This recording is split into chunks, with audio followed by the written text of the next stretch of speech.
Welcome back to Calculus 3. I'm Dr. Jeff Groh, and this is your exam review. On problem 1, you're asked to parameterize the curve x squared over 16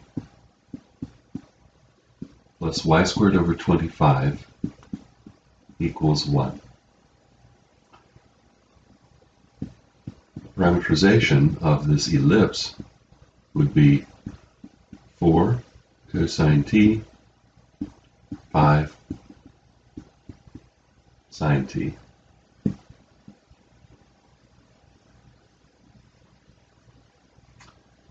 You can see that this would work because if x is 4 cosine t, you'll have 4 cosine t squared over 16, and if y is 5 sine t, 5 sine t squared over 25, 4 squared is 16, you end up with cosine squared plus sine squared, and that equals 1. I should point out that I'm not looking for this work. All I need is what is in the box. On problem 2, you are asked to parameterize the curve x squared over 16 minus y squared over 25 equals 1.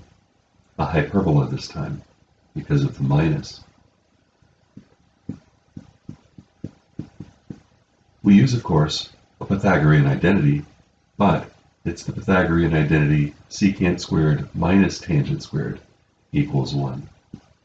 So, our parameterization will be 4 secant t, 5 tangent t.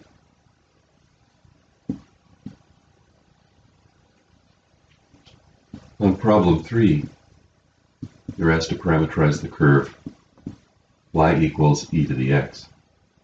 Anytime y is expressed as a function of x, you can set x equal to t and then y equal to that function evaluated with t.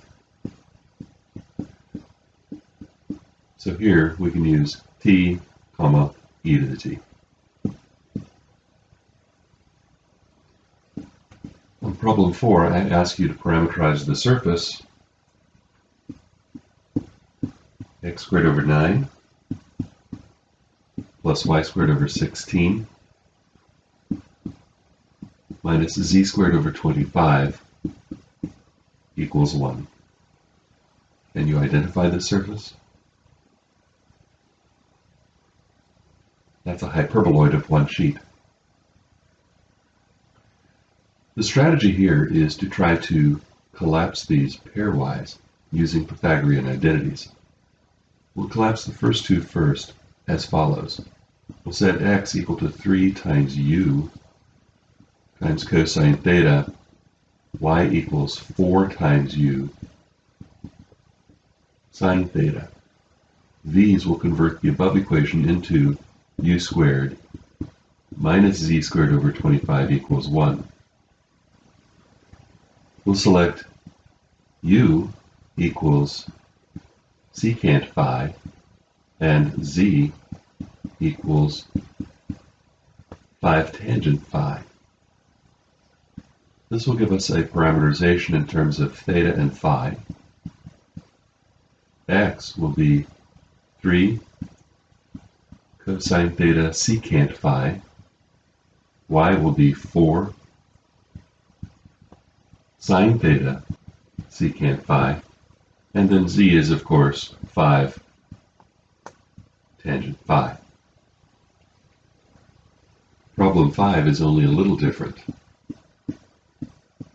We have x squared over 9 minus y squared over 16 minus z squared over 25 equals 1. Can you identify that surface? That's a hyperboloid of two sheets. It might be convenient to express this as x squared over 9 minus the quantity y squared over 16 plus z squared over 25 equals 1. Now you might set y equal to 4u cosine theta and z equal to 5u sine theta. Then the equation above will be converted into x squared over 9 minus u squared equals 1. At this point, we set x equal to 3 secant phi and u equal to tangent phi. Putting this together, we have the parameterization in terms of theta and phi, given by x equals 3 secant phi. Y is 4 cosine theta tangent phi. And z is 5 sine theta tangent phi.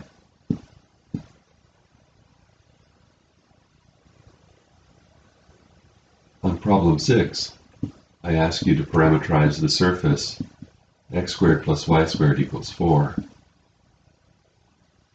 Can you identify this surface? That's a right circular cylinder.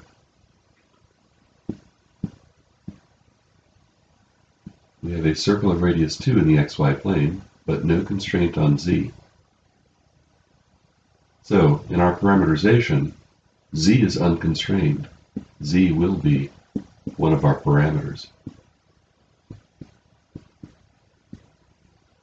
X will be 2 cosine theta, y will be 2 sine theta, and z will be z.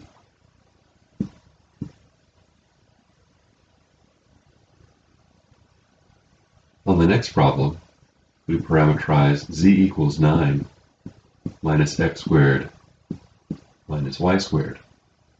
Do you know what kind of surface that is? That's an elliptic paraboloid. You can see that we can graph this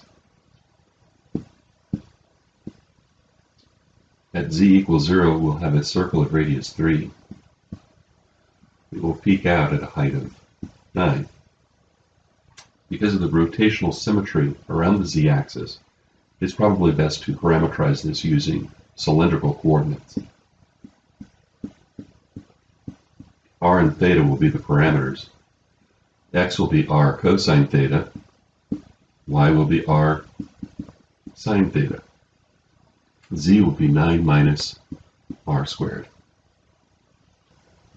Our next surface is x squared plus y squared plus z squared equals 4. Do you recognize this surface?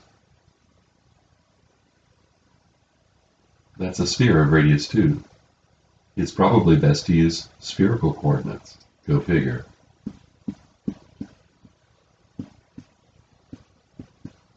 I always like to list them in the order phi theta for these. We'll have x is 2 cosine theta sine phi. Y is 2 sine theta sine phi. And z is 2 cosine phi.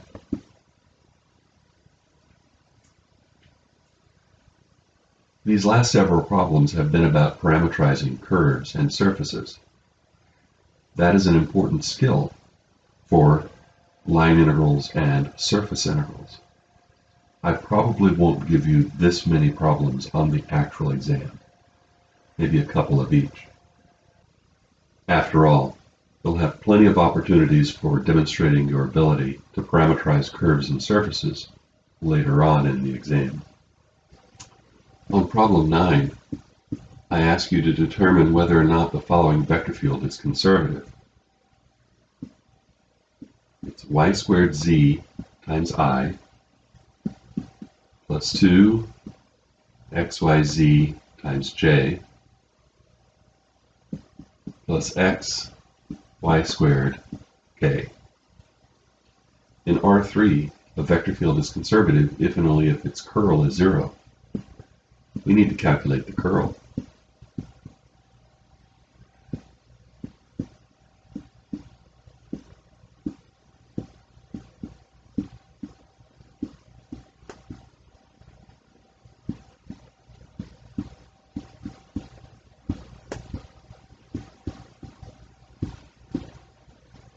We obtain 2xy minus 2xy.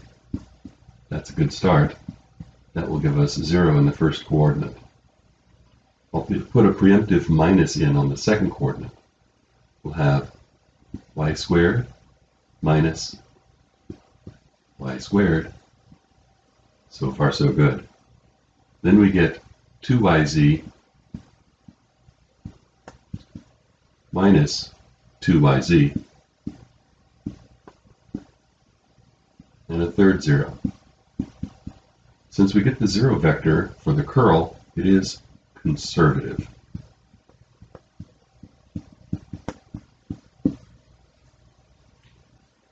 On problem 10, we evaluate the line integral, the integral of y squared dx, on the straight line from 1, 2 to the point 3, 4. Our first task in evaluating the line integral is to determine a parameterization for this path. There are many possible parameterizations. One might start with the equation of a line.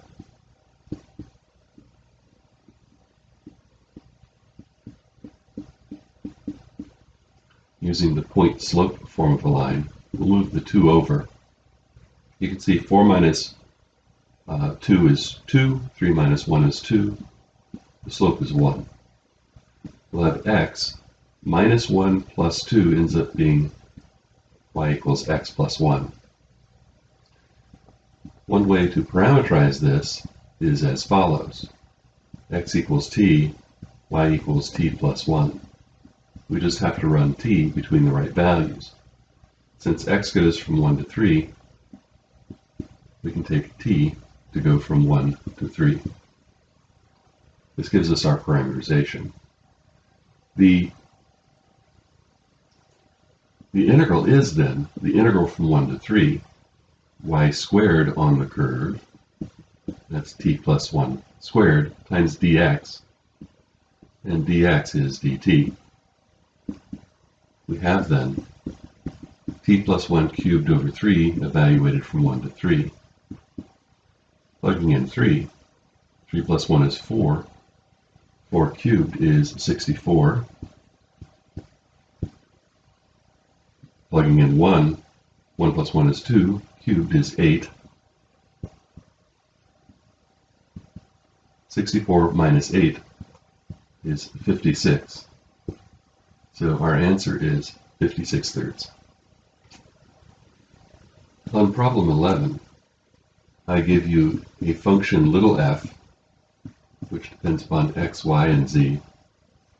It's x squared y plus z, and a vector field big F, which is the gradient of little f. I give you a curve C, which is the unit circle, x squared plus y squared equals 1 at z equals 1, and I ask you to evaluate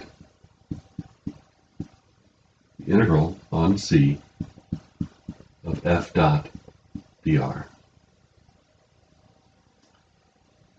In our solution, this is a work integral, and the vector field is conservative by definition because it's a gradient field. The curve is a closed loop. The answer is 0. Anytime you integrate a conservative vector field on a closed loop, you get 0.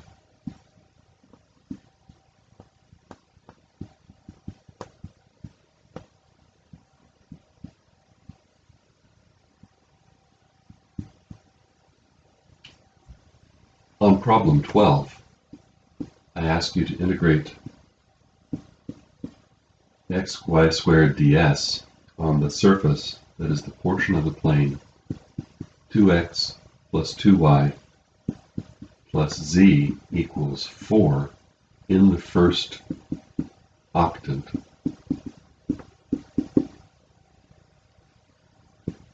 Drawing the first octant, when y and z are 0, x is 2.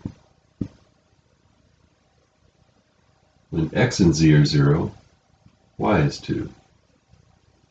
And when x and y are 0, z is 4. Connecting the dots, I want you to integrate over this triangle. We can parameterize the triangle in terms of x and y, solving for z. X is x, y is y, and z is 4 minus 2x minus 2y. To get the element of surface area, we'll calculate Tx, which is 1, 0, minus 2, and Ty, which is 0, 1, minus 2. I gave you two ways to proceed from this point. One way requires that you calculate the cross product, Tx cross Ty. That's going to be positive 2, and 1.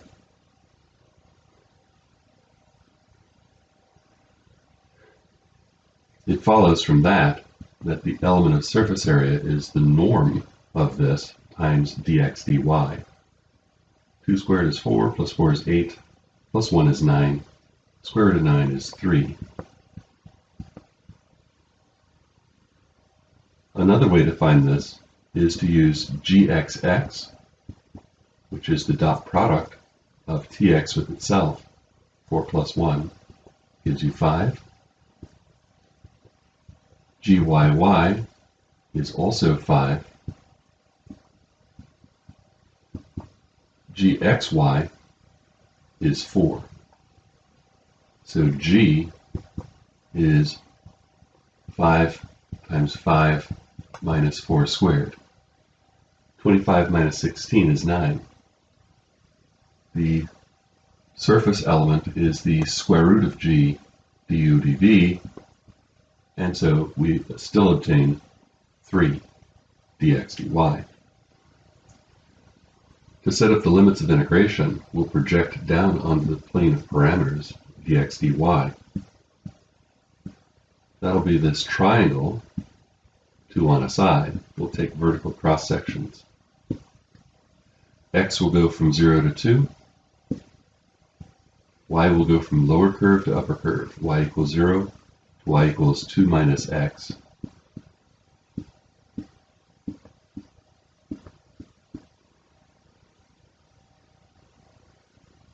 Integrating with respect to y first, we have the integral from 0 to 2, x, y cubed evaluated from 0 to 2 minus x dx.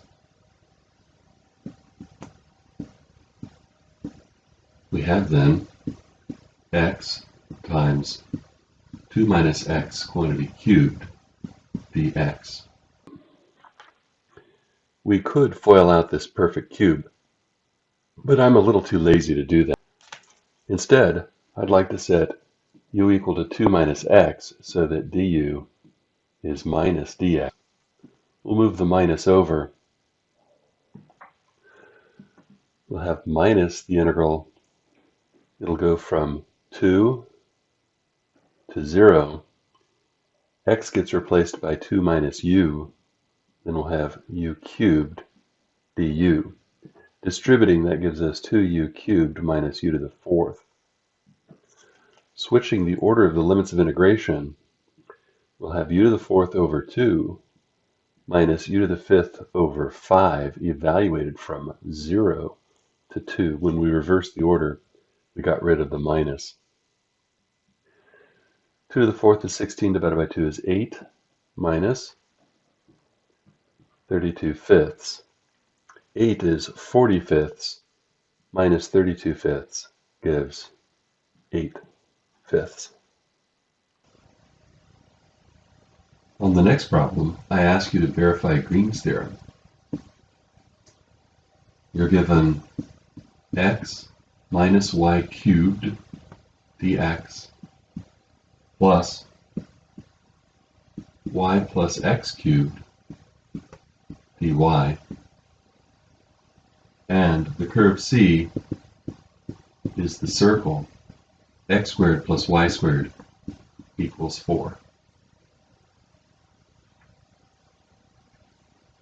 On Green's theorem problems, I want you to write the equation first. It's going to be the line element version. I know there are 3 versions of Green's theorem. I want you to give this one. Integral on the closed curve, which is the boundary of the region, m dx plus n dy, is the integral across the entire region of dn dx minus dm dy dA. You can remember what derivative goes where and which one gets the minus using the wedge product. When you take the derivative of n, it has to be with respect to x, and then you get a dx wedge dy. When you take the derivative of m, it has to be with respect to y, but you get a dy wedge dx, which has to be reversed, and that's why you get the minus. We'll work on the right-hand side first. On the right-hand side, we're integrating across the disk. dn dx is 3x squared, and we're subtracting dm dy, which is minus 3y squared. It looks like it's easiest to integrate this across the disk using polar coordinates. In polar coordinates, x squared plus y squared is r squared. Integrating across the disk, theta will go from 0 to 2 pi, r will go from 0 to 2. We have 3r squared, but the element of area is r dr d theta. We get 2 pi for free. We'll have 3r to the 4th over 4 evaluated from 0 to 2.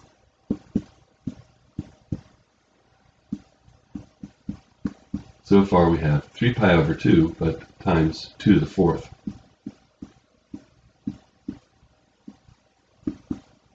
The answer is 24 pi. We now have to work on the left-hand side. The integral, you'll recall, was x minus y cubed dx plus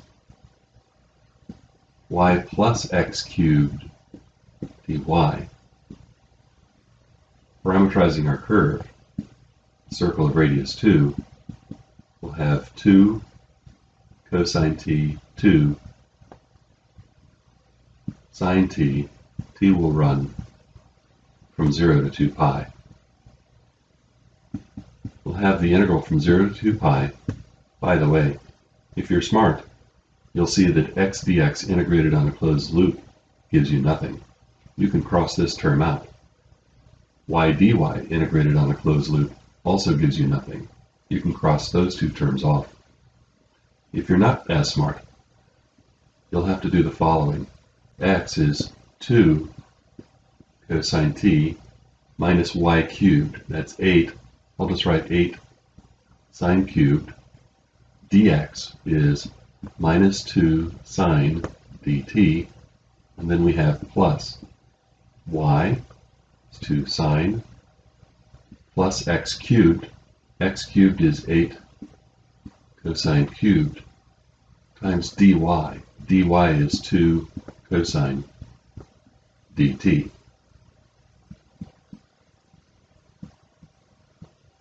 We'll have negative 4 sine cosine. We'll also have a positive 4 sine cosine. They'll cancel out. We'll have plus 16 sine to the fourth and plus 16 cosine to the fourth all times dt. We can factor the 16 out. Even powers of sine and cosine require half-angle identities.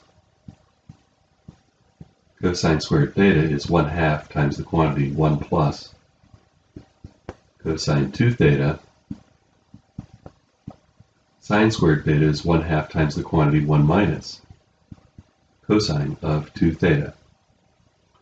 We'll have to square both of those. We'll have 1 plus cosine 2t over 2 squared plus 1 minus cosine 2t over 2 squared all times dt. 2 squared is 4. We can factor those out and cancel with the 16 in the front. We'll have 4 times the integral from 0 to 2 pi of 1 plus 2 cosine 2t plus cosine squared 2t plus 1 minus 2 cosine 2t plus cosine squared 2t all times dt. We do get some cancellation. 1 plus 1 is 2. Cosine squared plus cosine squared is 2 cosine squared. We'll end up with 8 integral from 0 to 2 pi 1 plus cosine squared of 2t dt. Because the cosine is still squared, we need to use the half-angle identity again. We'll have 8 times the integral from 0 to 2 pi of 1 plus 1/2 times 1 plus the cosine of 4t all times dt. The period of cosine 4t is 2 pi divided by 4, or pi over 2. We're integrating over 4 periods, so we get nothing. 1 plus 1/2 is 3/2. We have 8 times 3/2 times the length of the interval, which is 2 pi.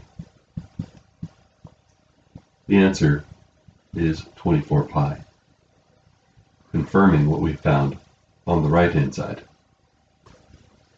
On the next problem, we verify Gauss's divergence theorem. We're calculating the integral over a surface which is a boundary of a region, f dot n ds. F is given as x minus 2y I plus y plus 4x j plus 3z plus y k, and the surface S is the sphere x squared plus y squared plus z squared equals 9. First, I want you to write down the divergence theorem's equation. The integral around the boundary of the region of f dot n ds, that's a flux integral, is the integral on R of the divergence of f dv. Let's work on the right-hand side first. We're integrating over the ball of radius 3, the divergence of the vector field. To calculate the divergence, you calculate the derivative of the first coordinate with respect to x, and then the derivative of the second coordinate with respect to y, and then the derivative of the third coordinate with respect to z. We end up with 5 times the volume. The volume of a sphere of radius 3 is 4/3 pi r cubed. As you can see, one of the 3's will cancel, and we'll have 20 times 9. That's 180 pi.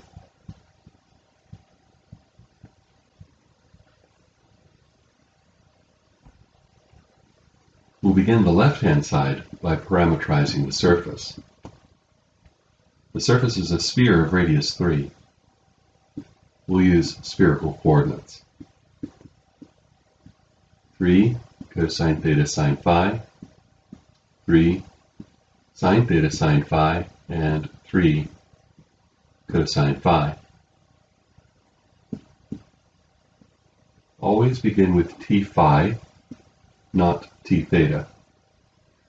T phi will be 3 cosine theta cosine phi, 3 sine theta cosine phi, and negative 3 sine phi. T theta will be minus 3 sine theta sine phi, 3 cosine theta sine phi, and 0. Calculating t phi cross t theta, we'll have minus a negative is positive 9 cosine theta sine squared phi. We get 4 negatives on the middle term. That's going to be 9 sine theta sine squared phi. And on the last coordinate, we'll have 9 cosine squared theta cosine phi, and then plus sine squared theta cosine phi sine phi. We end up with cosine phi sine phi after an application of the Pythagorean identity. Next, we need to evaluate the vector field f on the parameterization. You recall, f was x minus 2y, y plus 4x, 3z plus y.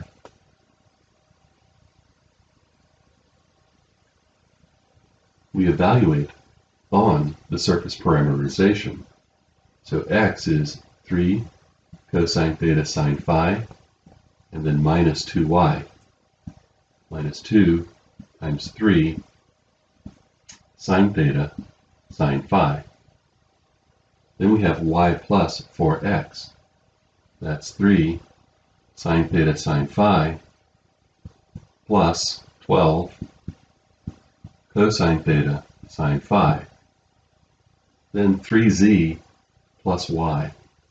That's going to be 9 cosine phi plus 3 sine theta sine phi. We proved that in all cases for the flux integrals, we calculate f dot tu cross tv du dv. Evaluating the dot product, we'll have 27 cosine squared theta sine cubed phi. 6 times 9 is 54, so we'll have minus 54 sine theta cosine theta, and then sine cubed phi, plus 27 sine squared theta sine cubed phi, plus 108. You get 90 and 18 is 108 sine theta cosine theta sine cubed phi, plus 81 cosine squared phi sine phi, plus 27 sine theta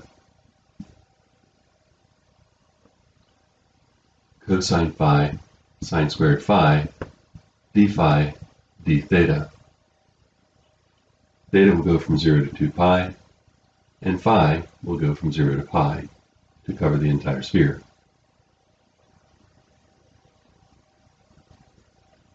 A few of these terms we can cross out.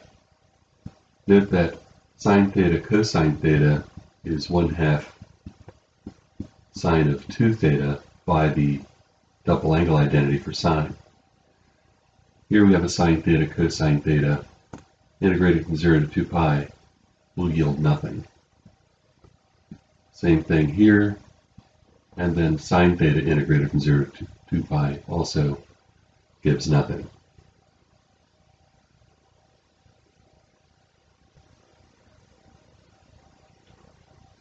Using a Pythagorean identity, we can combine the first and third terms.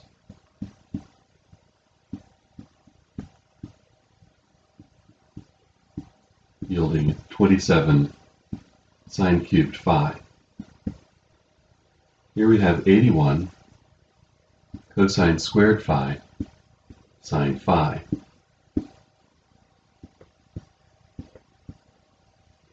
We no longer have theta, so we will get a 2 pi for free. We can factor a sine phi out.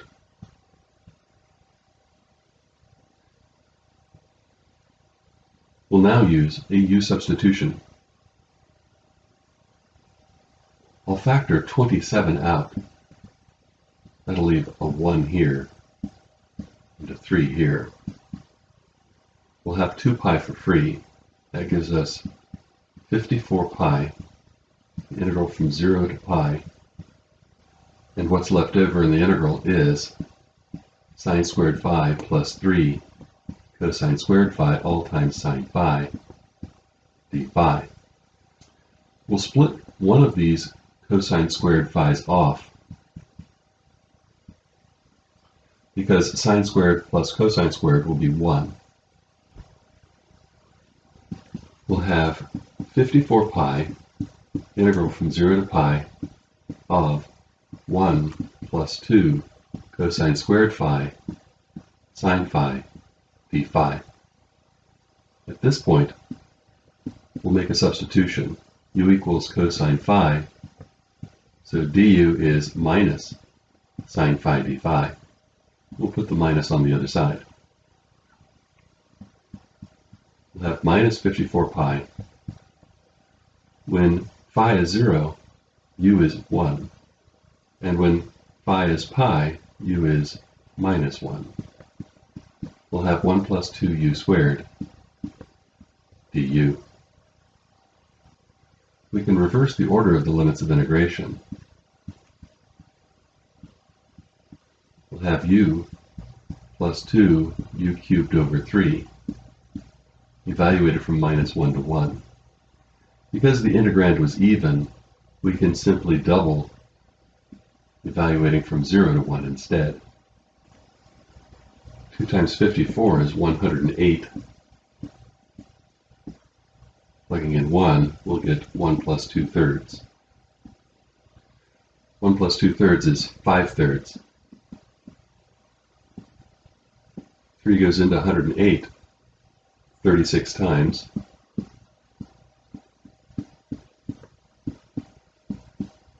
$150 and 30 gives us 180 pi. We are very happy that these turned out the same.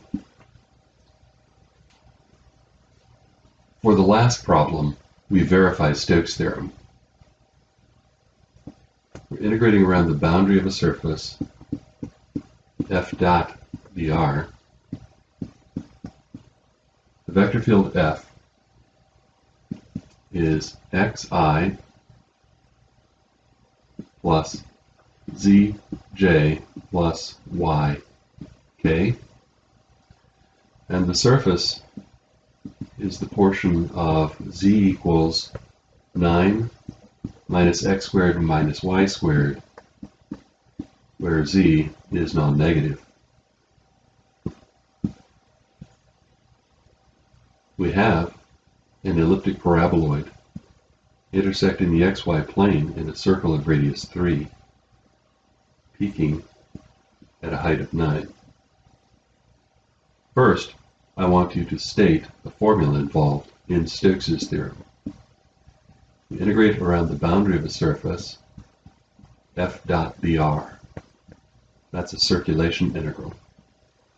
It is the integral across the entire surface of the curl of f dot n ds.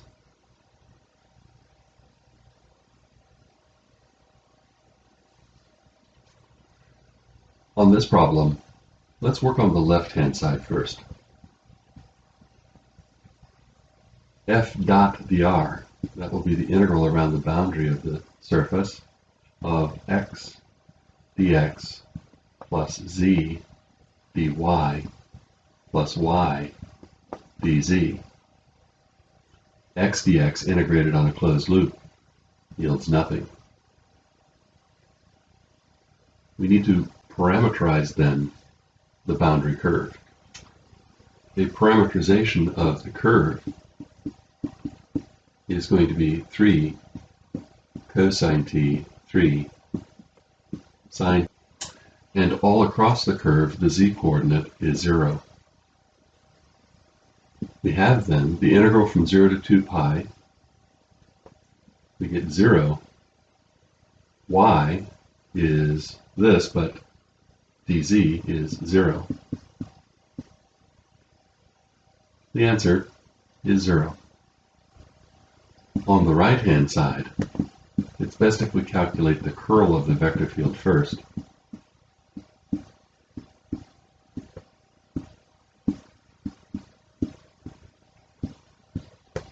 The vector field was x, z, y. This will give us 1 minus 1. We'll preemptively put a minus on the middle cofactor.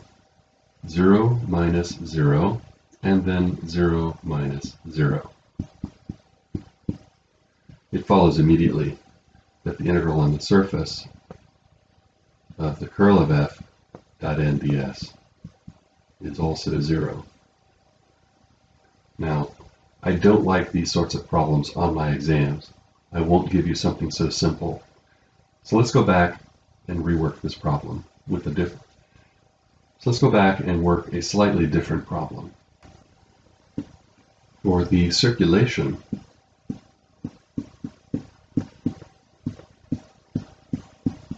where f is the vector field z, x, y, and the surface is the portion of z equals 9 minus x squared minus y squared, where z is non-negative. We'll intersect the xy plane in a circle of radius 3 and peak at 9 on this elliptic paraboloid opening down because both coefficients are negative. Let's write down first the formula for Stokes' theorem. I have you do this repeatedly just because I'm trying to drive it into your heads.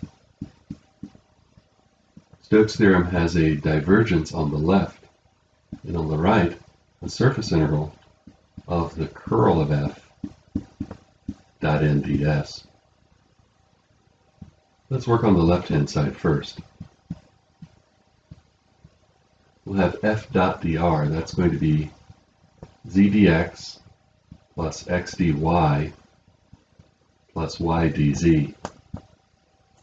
Note that on the boundary curve, z is 0.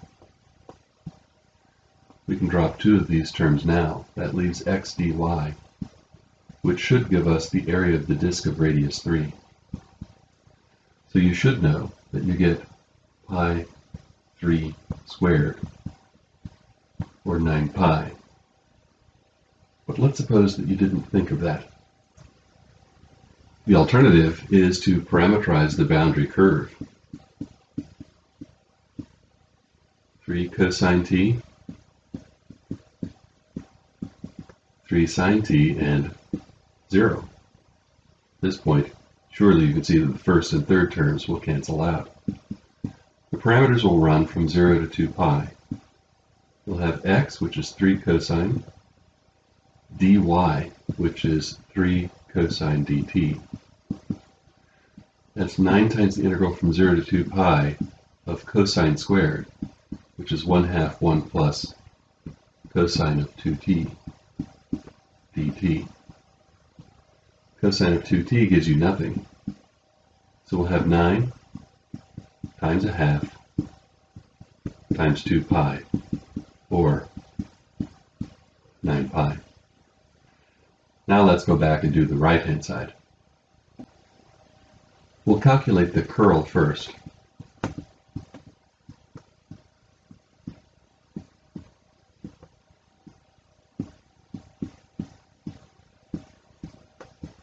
The vector field was z, x, and y. This gives us 1. We get minus, but is a preemptive minus, so minus minus gives us positive 1, and then 1. 1, 1, 1. I'll write that down over here.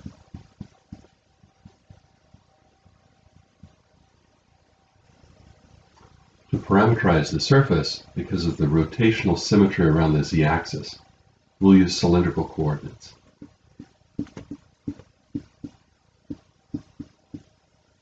We'll have r cosine theta, r sine theta, and then 9 minus r squared. Tr will be cosine sine minus 2r. T theta is minus r sine, r cosine, and then 0. Tr cross t theta is going to be 2 r squared cosine, 2 r squared sine, and then r. Integrating, we'll take the dot product of the curl and tr cross t theta. That will give us 2 r squared cosine plus 2 r squared sine plus r, all times dr d theta. Theta will go from 0 to 2 pi, and r will run from 0 to 3.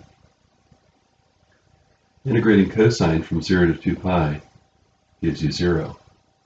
Same thing when you integrate sine from 0 to 2 pi. And what's left over, we get 2 pi for free. We're integrating r, so we'll have r squared over 2, evaluated from 0 to 3. That gives us 9 pi. And once more, we are very happy because that's the same on the other side.